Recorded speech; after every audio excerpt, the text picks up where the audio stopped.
स्वागत है आपका आपके पूजा पाठ में। आज की वीडियो में जानिए कब है उत्पन्ना एकादशी। जानिए कब से कब तक रहेगी एकादशी। साथ ही श्री हरि की पूजा का समय भी जानिए। साथ ही जानेंगे व्रत के पारण करने का समय और हरिवासर का समय। इसके साथ ही सुनिए एकादशी महात्म्य और उत्पन्ना एकादशी की कथा।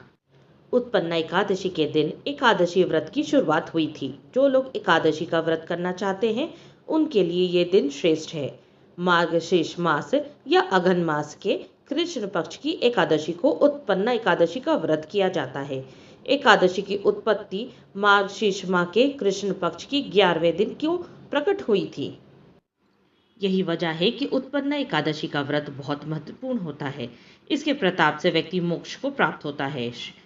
श्री हरि के आशीर्वाद से उसके दुख दोष दरिद्रता दूर हो जाती है। आइए जाने उत्पन्ना एकादशी 2023 की डेट, शुभ मुहूर्त, हरिवासर का समय और पारण का मुहूर्त। पंचांग के अनुसार मार्गशीर्ष माह के कृष्ण पक्ष की एकादशी तिथि 8 दिसंबर 2023 को सुबह 5:06 पर शुरू होगी और 9 दिसंबर 2023 को सुबह 6:31 पर समाप्त होगी। श्री हरि की पूजा का समय सुबह 7:01 से सुबह 10:54 तक रहेगा। उत्पन्ना एकादशी का व्रत का पारण 9 दिसंबर 2023 को दोपहर 1:15 से दोपहर 3:20 पर किया जाएगा। इस दिन हरिवासर समाप्त होने का समय दोपहर 12:41 है। अब श्री एकादशी महात्म्य और उत्पन्ना एकादशी महात्म्य का श्रवण करेंगे। अथ श्री एकादशी महात्म्य कथा। श्री कृष्ण भगवान अर्जुन से बोले कि एक बार नैमिषारण्य में शौनक आदि 88,000 ऋषि एकत्रित हुए। उन्होंने सूत जी से प्रार्थना की कि हे सूत जी, कृपा कर एकादशियों का महात्म्य सुनाने की कृपा करें। सूत जी बोले, हे महर्षियों, एक वर्ष में 12 महीने होते हैं और एक महीने में 2 एकादशी होती है। सो एक वर्ष में 24 एकादशी हुई। जिस वर्ष में लौंग यानी अधिक पड़ता है उस वर्ष 2 एकादशी और बढ़ जाती है। इस तरह कुल 26 एकादशी होती है। उनके नाम ये हैं: उत्पन्ना, मोक्षदा, सफला, पुत्रदा, षट्तिला, जया, विजया, आमलकी, पापमोचनी, कामदा, वरुथनी, मोहिनी, अपरा, निर्जला, योगिनी, देवशयनी, कामिका, पुत्रदा, अजा, परिवर्तिनी, इंदिरा, पापांकुशा, रमा, प्रबोधिनी, पद्मिनी और परमा एकादशी। अधिक की दोनों एकादशियों के नाम पद्मिनी और परमा है। ये सब एकादशी यथा नाम तथा फल देने वाली है। अब उत्पन्ना एकादशी व्रत का महात्म्य सुनेंगे। श्री सूत जी बोले, हे मुनियों, विधि सहित इस एकादशी महात्म्य को भगवान श्री कृष्ण ने कहा था। भक्तजन ही इस व्रत को प्रेम पूर्वक सुनते हैं और इस लोक में अनेकों सुखों को भोग कर अंत में विष्णु पद को प्राप्त करते हैं।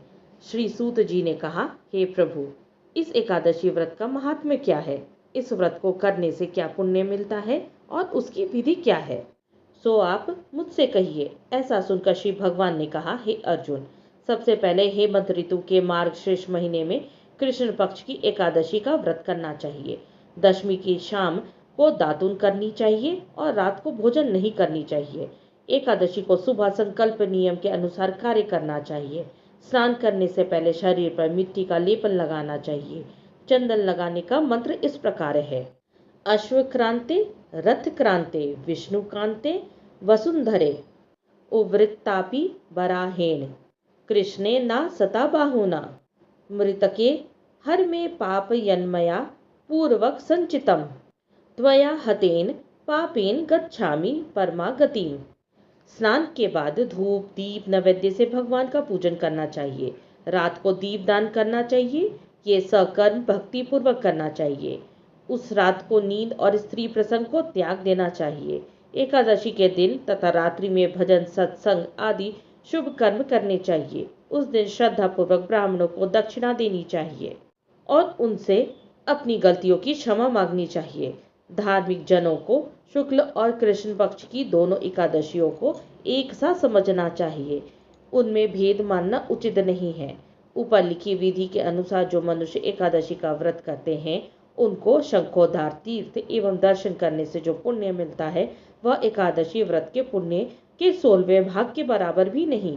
व्यतिपात योग में संक्रांति में तथा चंद्र सूर्य ग्रहण में दान देने से और कुरुक्षेत्र में स्नान करने से जो पुण्य प्राप्त होता है वही पुण्य मनुष्य को एकादशी का व्रत करने से प्राप्त होता है। जो फल देव पाठी ब्राह्मणों को 1000 गौदान करने से मिलता है उससे 10 गुना अधिक पुण्य एकादशी का व्रत करने से मिलता है। 10 श्रेष्ठ ब्राह्मणों को भोजन कराने से जो पुण्य मिलता है वह एकादशी के पुण्य के 10वें भाग के बराबर होता है। निर्जल व्रत करने का आधा फल एक बार भोजन करने के बराबर होता है। उपरोक्त कोई सा एक व्रत जरूर करना चाहिए। एकादशी का व्रत करने पर ही यज्ञ दान तप आदि मिलते हैं, अन्यथा नहीं। अतः एकादशी को अवश्य ही व्रत करना चाहिए। इस व्रत में शंख से जल नहीं पीना चाहिए। मछली सुअर तथा अन्य एकादशी के व्रत में वर्जित है। एकादशी व्रत का फल 1000 यज्ञों से भी अधिक है। ऐसा सुनकर अर्जुन ने कहा, हे भगवान, आपने इस एकादशी के पुण्य को अनेक तीर्थों से श्रेष्ठ तथा पवित्र क्यों बतलाया है, सो सब आप विस्तार पूर्वक कहिए। भगवान बोले, हे अर्जुन, सतयुग में एक महाभयंकर दैत्य हुआ था। उसका नाम मूर था। उस दैत्य ने इंद्र आदि देवताओं पर विजय प्राप्त कर उन्हें उसके स्थान से गिरा दिया। तब देवेंद्र ने महादेव जी से प्रार्थना की कि हे शिव शंकर, हम सब देवता मूर दैत्यों के अत्याचार से दुखित हो मृत्युलोक में अपने जीवन व्यतीत कर रहे हैं। अन्य देवताओं की हालत को तो मैं वर्णन ही नहीं कर सकता। आप कृपा कर इस महान दुख से छूटने का उपाय बताइए। शंकर जी बोले, हे देवेंद्र, आप विष्णु भगवान के पास जाइए। इंद्र तथा अन्य देवता महादेव जी के वचनों को सुनकर क्षीर सागर गए, जहाँ पर भगवान विष्णु शेष शैया पर शयन कर रहे थे। भगवान को शयन करते देखकर देवताओं सहित इंद्र ने स्तुति की। हे देवताओं के देव, आप स्तुति करने योग्य हैं। आपको बारंबार प्रणाम है। हे दैत्यों के संहारक, हे मधुसूदन, आप हमारी रक्षा करें। हे जगन्नाथ, समस्त देव दैत्यों से भयभीत होकर हम आपकी शरण में आए हैं। इस समय दैत्यों ने हमें स्वर्ग से निकाल दिया है और हम सब देवता पृथ्वी पर विचरण कर रहे हैं। अब आप ही हमारी रक्षा कीजिए। देवताओं के द्वारा करुणापूर्ण वाणी को सुनकर श्री भगवान बोले, हे देवताओं, वह कौन सा दैत्य है जिसने देवताओं को जीत लिया है। भगवान के उस अमृत रूपी वचनों को सुनकर इंद्र बोला, हे भगवान, प्राचीन समय में नाड़ी जंग नाम का एक दैत्य था। उस दैत्य की ब्रह्म में वंश उत्पत्ति हुई थी। उस दैत्य के लड़के का नाम मूर है। उसकी राजधानी चंद्रावती है। उस चंद्रावती नगरी में वह मूर नामक दैत्य निवास करता है, जिससे अपने बल से समस्त विश्व को जीत लिया है और सब देवताओं को देवलोक से निकालकर इंद्र, अग्नि, यम, वरुण, चंद्रमा, सूर्य आदि लोकपाल बनाए हैं। वह स्वयं सूर्य बनकर पृथ्वी को तापता है और स्वयं मेघ बनकर जल की वर्षा करता है। अतः आप उस बलशाली भयानक दैत्य को मारकर देवताओं की रक्षा करें। इंद्र के ऐसे वचन सुनकर श्री विष्णु भगवान बोले, देवताओं, मैं तुम्हारे शत्रुओं का शीघ्र ही संहार करूंगा। अब आप उस चंद्रावती नगरी को जाइए। इस प्रकार भगवान विष्णु देवताओं के साथ चल दिए। उस समय दैत्यपति मूर अनेकों दैत्यों के साथ युद्ध भूमि में गरज रहा था। युद्ध प्रारंभ होने पर असंख्य दानव अनेकों अस्त्रों शस्त्रों को धारण कर देवताओं से युद्ध करने लगे, परंतु देवताओं दैत्यों के आगे एक क्षण भी न ठहर सके। तब भगवान विष्णु भी युद्ध भूमि में आ गए। तब दैत्यों ने भगवान विष्णु को युद्ध भूमि में देखा तो उन पर अस्त्रों शस्त्रों से प्रहार करने लगे। भगवान भी चक्र और गदा से उनके अस्त्रों शस्त्रों को नष्ट करने लगे। इस युद्ध में अनेकों दानव सदैव के लिए सो गए, परंतु दैत्यों का राजा मूर भगवान के साथ निश्चल भाव से युद्ध करता रहा। भगवान विष्णु मूर को मारने के लिए जिन जिन शस्त्रों का प्रयोग करते, सब उनके तेज से नष्ट होकर उस पर पुष्पों के समान गिरने लगे। अनेक अस्त्रों शस्त्रों का प्रयोग करने पर भी भगवान उसको जीत न सके। वह आपस में मल्ल युद्ध करने लगे। भगवान विष्णु उस दैत्य से देवताओं के लिए सहस्त्र वर्ष तक युद्ध करते रहे, परंतु उस दैत्य को न जीत सके। अंत में विष्णु शांत होकर विश्राम करने की इच्छा से बद्रिकाश्रम चले गए। उस समय 48 कोस लंबी एक द्वार वाली हेमवती नाम की एक गुफा में शयन करने की इच्छा से भगवान घुसे। हे अर्जुन, अतः मैंने उस गुफा में शयन किया। वह दैत्य भी मेरे पीछे पीछे चला आया। मुझको शयन करता देखकर भागने को तैयार हो गया। वह दैत्य सोचने लगा कि यह मैं आज अपने चीर शत्रु को मारकर सदैव के लिए निष्कंटक हो जाऊंगा। उसी समय मेरी देह से एक अत्यंत सुंदर कन्या दिव्य वस्त्र धारण करके उत्पन्न हुई और दैत्य के समान आकर युद्ध करने लगी। तब वह दैत्य आश्चर्य के साथ सोचने लगा कि यह ऐसी बलवान कन्या कहाँ से उत्पन्न हुई। वह दैत्य उस कन्या से लगातार युद्ध करता रहा। कुछ समय बीतने पर उस कन्या ने क्रोध में आकर उस दैत्य के अस्त्र शस्त्रों को टुकड़े टुकड़े कर दिए। उस कन्या ने उसका रथ तोड़ डाला। तब वह दैत्य महान क्रोध करके उससे मल्ल युद्ध करने लगा। उस कन्या ने उसको धक्का मारकर मूर्छित कर दिया। उठने पर उसका सिर काट दिया। वह दैत्य सिर कटते ही पृथ्वी पर गिर गया और मृत्यु को प्राप्त हुआ। अन्य समस्त दानव भी ऐसा देखकर पाताल लोक को चले गए। जब भगवान विष्णु की निद्रा टूटी तो उस दैत्य को मरा देखकर अत्यंत आश्चर्य करने लगे और विचारने लगे, इस दैत्य को किसने मारा है। तब वह कन्या भगवान से हाथ जोड़कर बोली कि हे भगवान, यह दैत्य आपको मारने के लिए तैयार था। तब मैंने आपके शरीर से उत्पन्न होकर इसका वध किया है। कि इस पर भगवान बोले, हे कन्या, तूने इसको मारा है, अतः मैं तेरे ऊपर अत्यंत प्रसन्न हूँ। तूने तीनों लोगों के देवताओं को सुखी किया है, इसलिए तू अपनी इच्छा अनुसार वरदान मांग।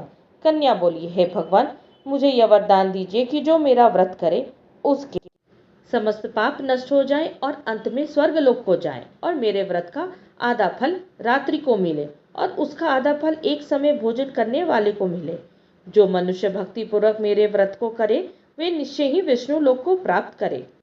कृपा करके मुझे ऐसा ही वरदान दीजिए। जो मनुष्य मेरे दिन तथा रात्रि को एक बार भोजन करे वे धन धान्य से भरपूर रहे। इस पर भगवान विष्णु उस कन्या से बोले, हे कल्याणी, ऐसा ही होगा।